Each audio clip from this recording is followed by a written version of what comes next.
So, what are these 7 ways to organizational flourishing? These ways that will either unlock multiple bottom line success for your company, that will lead to the flourishing of you and the people around you and everyone who comes into contact with your company.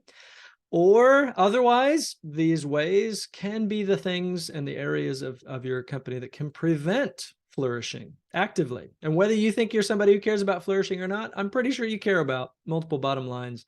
And ultimately, I think you probably also care about flourishing too, at the very least your own. Well, the very first way, which is most foundational, it is foundational to all the rest, is true self-identity. And I worded that way on purpose. Each of these ways, in fact, is going to be named not just so that you can see the area, the part of your business that can lead to flourishing or not, but I'm going to name it in such a way that you can see what it's designed to be, what it's meant to be. Your company has an identity. Whether you've gone through the work of listening to it, of capturing it in words or not, whether it's still at the point of being radically generic, where you could be mistaken for any number of options in your area or your industry, or whether you've gone to the work of identifying what is truly distinct about you, your business, its potential, how it's different.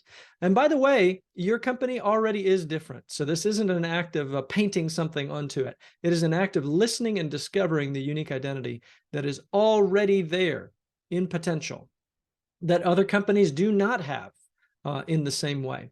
This is not just an interesting exercise, although it is interesting.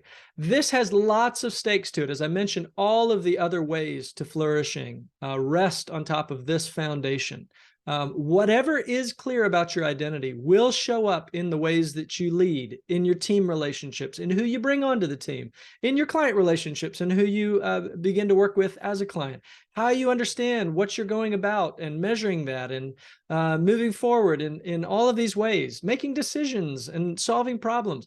How do you do all of that? Well, if you have a clear sense of your identity, and not just something that you've made up, but is something that is true about you, about, for instance, where you're headed into the future, what you want to become true because you existed, and that is very meaningful to you personally, and that you can't wait to get toward, and how you're planning to move in that direction, and along the way, what defines you the most, and who you're becoming as a company, and things that you're hopefully becoming less true.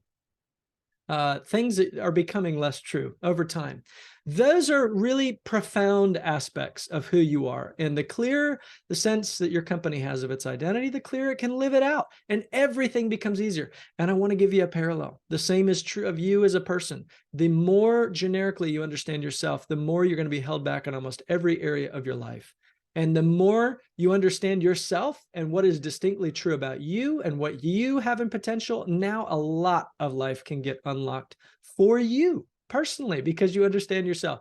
It's true self-identity. It is the first way to organizational flourishing. And I invite you to ask yourself curiously, do we understand our true self-identity? Have we captured it? Are we living it out?